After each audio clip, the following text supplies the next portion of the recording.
Assalamualaikum warahmatullahi wabarakatuh, sahabat Toppers. Saudara-saudara, satu suara yang kita hari ini akan suara bukan hanya menolak RUU HIP, tetapi kita warga Sukabumi Raya meminta kepada DPR RI lewat daripada DPR Kota dan Kabupaten, jangan cuma menolak tetapi berhentikan RUU HIP. Betul. Wakil rakyat, saya hanya ingin menyampaikan dari anak bangsa yang mewakili. Engkau kami pilih untuk mewakili suara kami, wahai wakil rakyat. Dari Sabang sampai Merauke, kau berkumpul di Senayan mewakili suara anak bangsa. Hari ini kau lihat di mana-mana anak bangsa berteriak menolak RUU HIP. Temukan jawabannya di dalam video ini.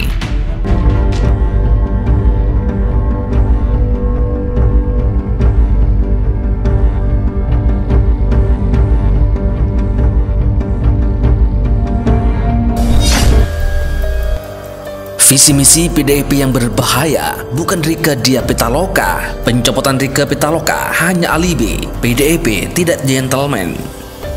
Seperti yang dilansir dari Gelora.co, langkah fraksi PDIP Perjuangan mencopot Rieke Diah Pitaloka dari Wakil Ketua Badan Legislasi alias Balek DPR dinilai tak gentleman. Natalius Pigai bahkan menilai pencopotan itu sebatas alibi untuk mengkaburkan sorot mata publik atas usulan RUU haluan ideologi Pancasila yang dibahas di Balek DPR. Pencopotan Rieke Diah Pitaloka itu hanya alibi PDIP. PDIP partai tidak gentleman. Kesalnya dalam akun Twitter pribadi, Kamis tanggal 9 Juli 2020.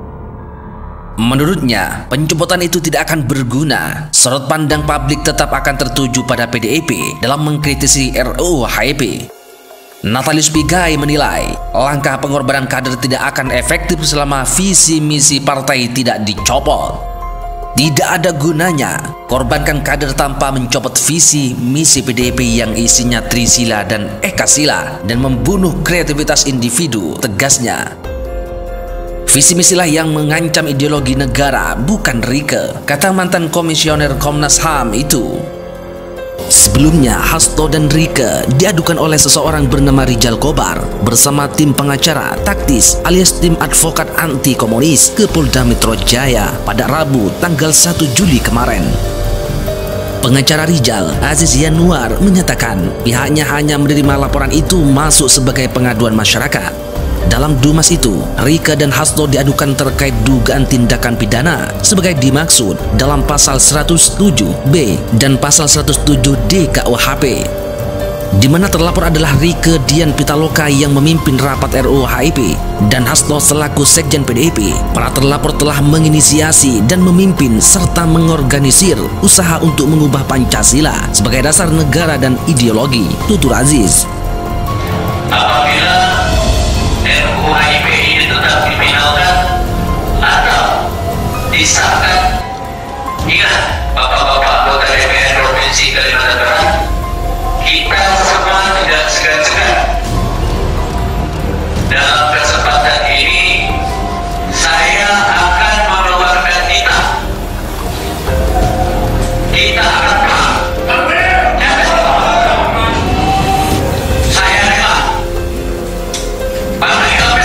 Kemana Puan Maharani? Rakyat sedang resah, kok tutup mulut dan tidak bicara RUU HIP sebagai ketua DPR?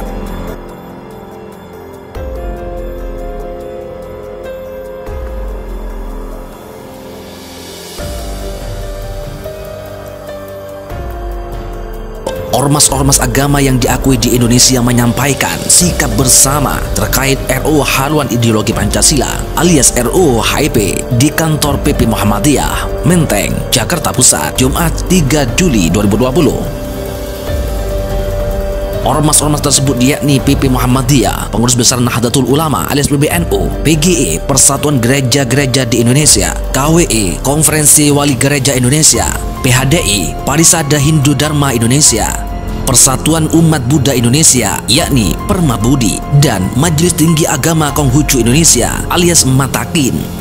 Pernyataan bersama yang dibacakan Sekretaris Muhammadiyah Abdul Mukti menghasilkan 4 poin pernyataan.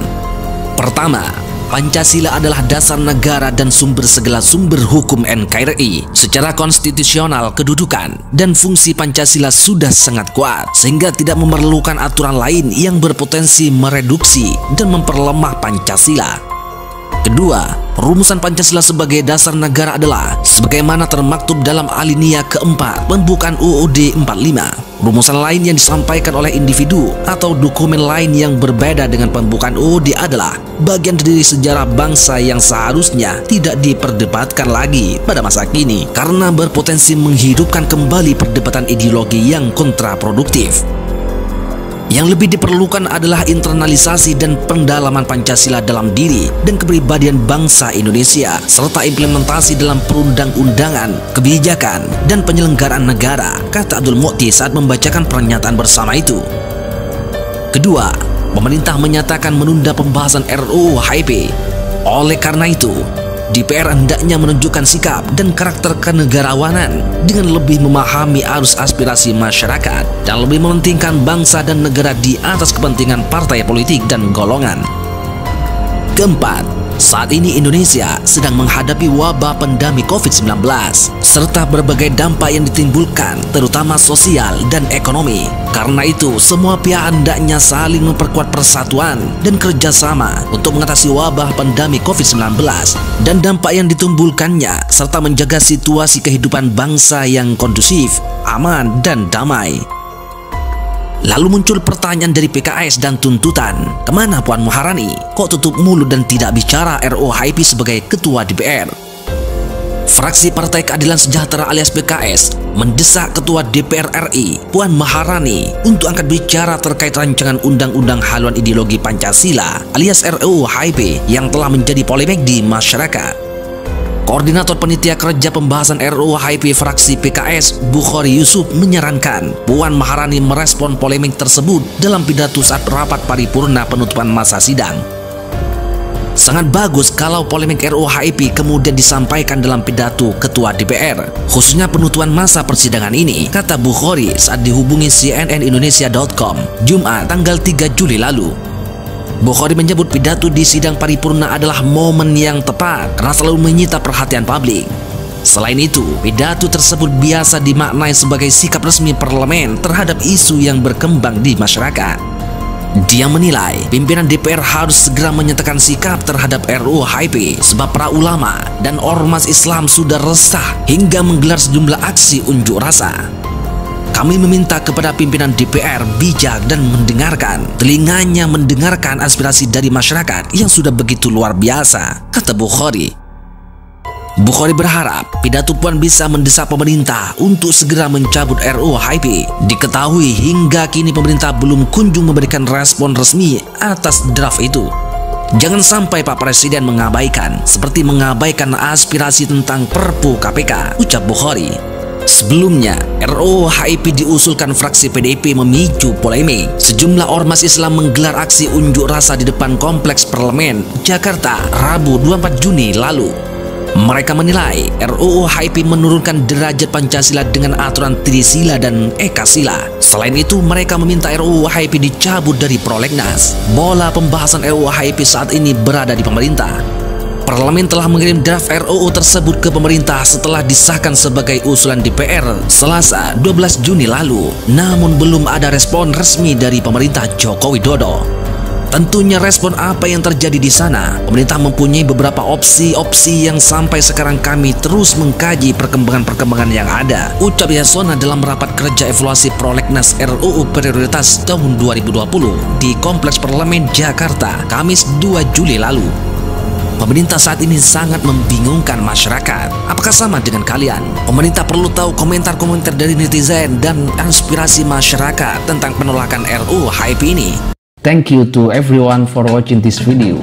Jangan lupa like jika kalian suka dengan video ini, share kepada teman-teman kalian, dan subscribe jika kalian ingin melihat video selanjutnya dari channel ini.